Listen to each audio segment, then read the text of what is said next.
From the Weather NorCal Command Center, this is your morning update. Cascade Paint and Supply is Reading's oldest family-owned paint store, established in 1953. We are the largest Dunn Edwards dealer in the nation, and most of our products are made in the U.S. Our friendly and knowledgeable staff are ready to answer your questions and help you today. Good morning, everyone. Quick reminder, you can take Weather NorCal wherever you are. And here's the cool part. Number one, it's mainly focused on local weather right here in Northern California, right in your backyard. However, if you travel anywhere across the nation, across the world, it will follow you and it'll give you the forecast wherever you are. However, that being said, if you're in Alabama, for example, you're not going to get a personalized forecast from me. You'll just kind of get that computer-generated forecast. But if you want a nice local forecast that you know is accurate, reliable, come right here, Weather NorCal app. Just go to your app store on your iPhone or the Google Play Store on your Android, search for Weather NorCal, and download the app for free today. All right, so we've got slightly cooler temperatures for today. We're going to shave off a degree or two from what we saw yesterday. What that means is Reading, once again, is going to be borderline in that 100-degree mark. You got up to 101 yesterday. If we drop below 100 degrees today in Reading, that will break that stretch where we've seen it so far, 19 straight days of 100-plus degree temperatures. We'll take a closer look at that in a second. Temperatures will be warming back up later in the week. Looking at the potential for thunderstorms. Now, this is the model's kind of going back and forth on this, and I did mention this a couple of days ago. But it looks like sometime around Sunday, we may see some thunderstorm activity for Modoc County, Laston County, and of course southward into this year in general. But we also expect areas of dense fog on the coast over the next few days. We're kind of getting that trend there. Now look at your neighborhood forecast at a glance, and this is what I was talking about.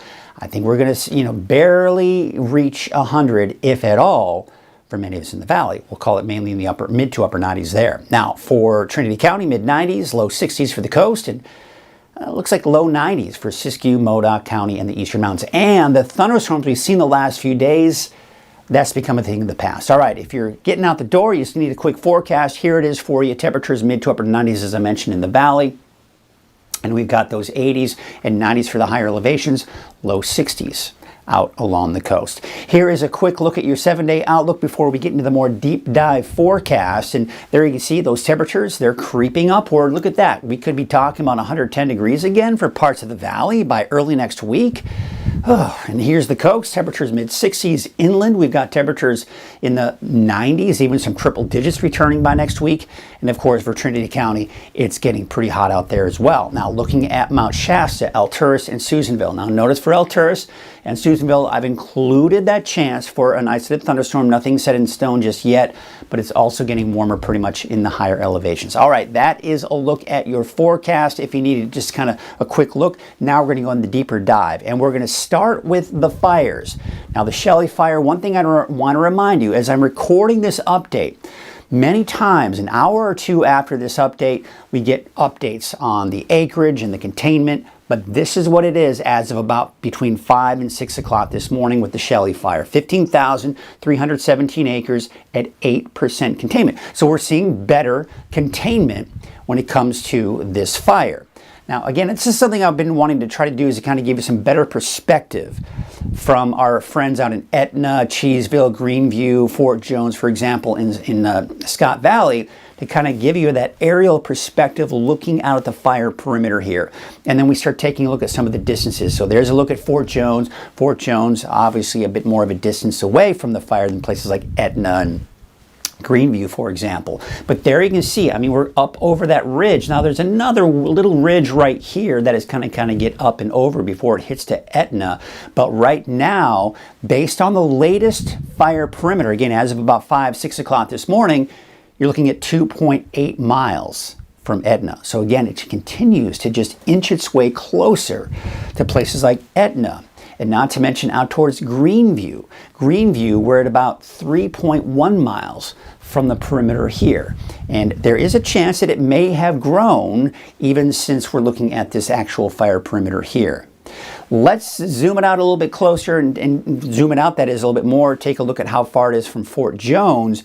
And looks like at this point it is about 8 miles from Fort Jones. All right, let's kind of break away from the Shelley Fire and now take you to one of the newer fires, the Hill Fire at 3,437 acres. Now, this has been growing. We're still at 0% containment. The main communities that we're concerned about is Blue Lake, Willow Creek, and Burnt Ranch. So let's take a look at some of those distances there. And what you're seeing here is about 8 miles from Willow Creek as well as Burnt Ranch and about 15.6 miles from Blue Lake. So still a good distance from these communities, but we just got to hope that the firefighters can really start getting some containment and just some control on that fire in general. The Point Fire is something still at 90% containment, but really isn't growing much. So we take a look at the distances from Redway, 2.6 miles, and of course 1.5 miles from Garberville. What I want to do now is I'm going to take you out to, we're going to take you to Watch Duty. Actually, before we get to Watch Duty, I want to show you this. Let's take a look at, kind of refresh this. If you look really closely, again, you have to look closely because it's hard to see here on this map. And in fact, I'm having a hard time seeing it myself. Let me see if I can see it. Oh, it is really hard to see, but I am seeing a very faint orange dot coming from the Hill Fire. And that is really about it. Now, that's just showing that there's been a little bit of activity with the Hill Fire, but for the most part, we're just not seeing much of that. All right, so let's go ahead and take a look at Watch Duty now. And again, we were looking at the Hill Fire and not to mention the Point Fire and the Shelley Fire. Now, other fires that really aren't getting a whole lot of attention are the Rim Fire, but we're at 35% containment there. Don't have a fire perimeter for that one. And then, of course, we're at 1,025 acres. The Bogus Fire is now at 100% containment. The Paradise Fire also at 100% containment. The Dewey Fire is 109 acres at 75% containment. So we are getting better containment on that. And you'll just notice what we're looking at here are just a lot of little fires that were started mainly from the lightning strikes. As you can see, all these little dots right here. These are all the little fires that most likely started from lightning strikes. As you know, they usually have these ongoing investigations as far as what started these fires, but that's kind of looking at that. All right, let's go ahead and take a look now at the forecast smoke. And, of course, now we've got the Hill Fire to contend with when we're talking about smoke, as well as the Shelley Fire. So those are really going to be the two main smoke producers for us. And, we actually may see a plume of smoke develop here later this afternoon and into the evening hours. It'll push its way into Trinity County and not to mention western Siskiyou County. It's going to try to push into the western side of the valley near Redding and Red Bluff, maybe a little bit of haze, but I think most of it should stay out of the valley at this point based on this forecast model. Then we go into Thursday afternoon. Once again, the Hill Fire really actually being one of the bigger smoke producers at this point. And again, it's trying to work its way into the valley, especially around Redding and Red Bluff by the time we get into tomorrow night. So that's something that's worth watching. And of course, if you start smelling smoke in Redding and Red Bluff, do know that most likely is coming in from the Hill Fire. All right, here you can see the forecast winds later this afternoon. Not as strong as they were yesterday, but still, again, breezier than we would like to see. The winds do calm down by Thursday morning, but by Thursday afternoon, once again, we are looking at those winds kind of picking up a little bit, a little breezy, but nothing major. We're still seeing very good relative humidity recovery at night and in the early morning hours, which basically just means we're 50, 60, 70%, even out towards the west as well. Now look at this. As we go into this afternoon, we're at 20 to 30%. This is good for the fires that are in this area. That means it's much easier for the firefighters to really kind of grab hold, and it's just better conditions for the firefighters in general. It's better than, say, 7% and the single digits that we're seeing in many parts of the valley, not to mention off to the east.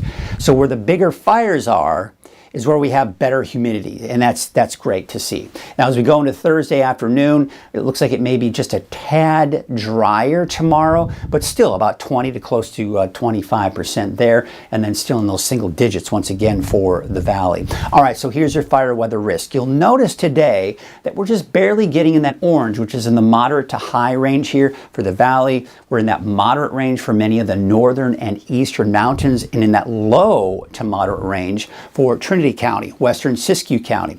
We go into Thursday. Now, it does pick up a little bit here, especially the north end of the valley, as those winds do pick up a little bit, but mainly in that moderate range again for the northern eastern mountains and low to moderate for Trinity County and western Siskiyou County. So the reason we saw the thunderstorms yesterday, even in Siskiyou, Modoc County, and even Lassen County, is this area of low pressure right here. A bit of a disturbance that kind of pushed on through. It was able to tap into some of this monsoon moisture, and that's the reason why we saw those thunderstorms out there. Now, as we look at futurecasts, I don't anticipate any more thunderstorms for the next few days. In fact, we may even see more of that fog burning off along the coast today, making for maybe a little bit more in the way of peaks of sunshine through the afternoon. But of course, that returns later tonight and tomorrow along the coast. But look at Thursday afternoon. We're still looking at dry conditions. We're not anticipating any more thunderstorms. We may see actually more clearing for places down to the south in southern Trinity County, southern Humboldt County. Now I'm going to zoom out here and I want to show you, I'm going to stop it here on Sunday.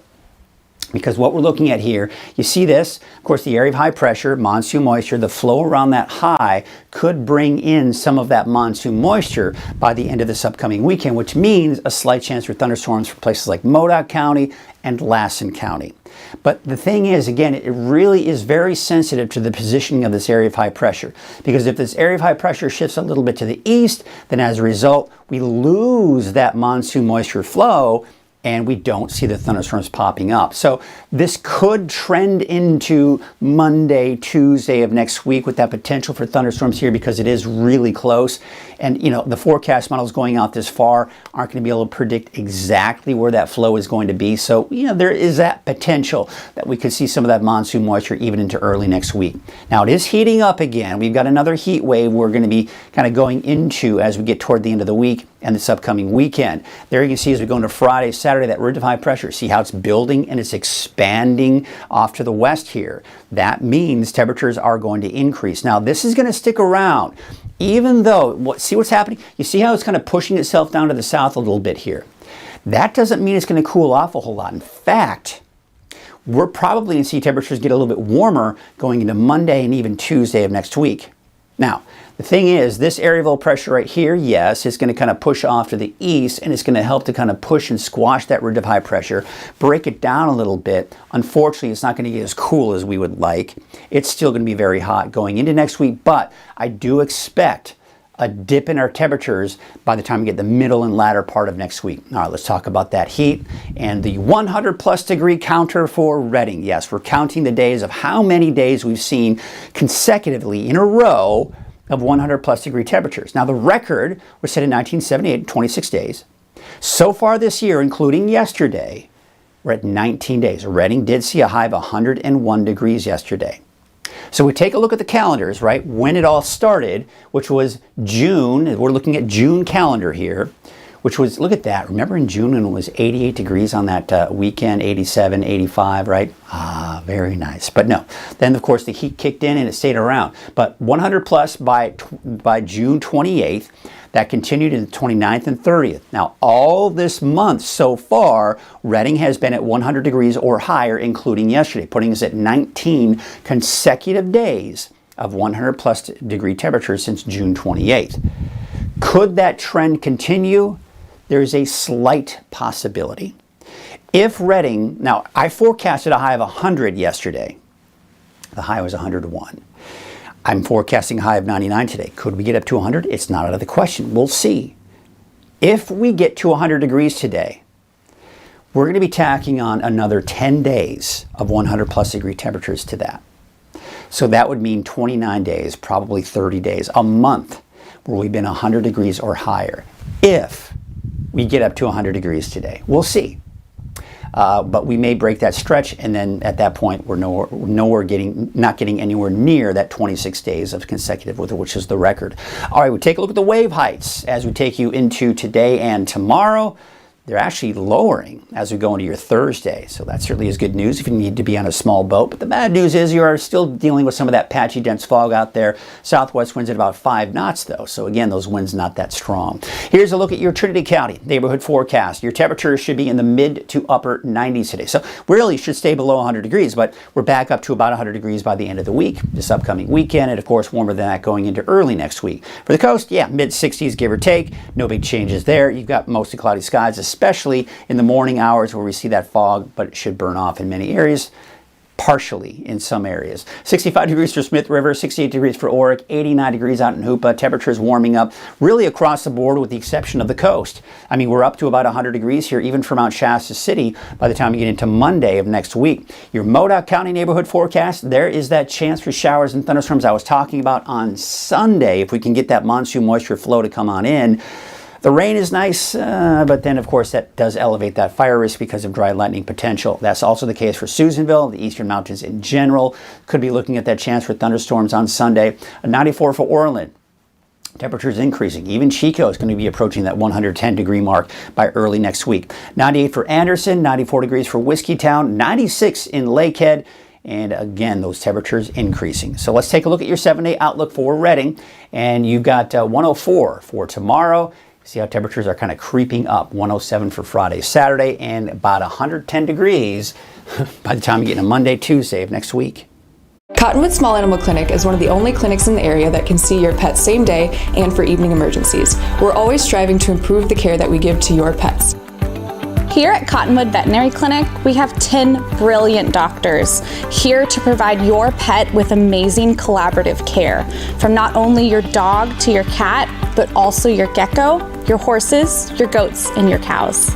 Come on down and see us. Both clinics are located in the heart of Cottonwood.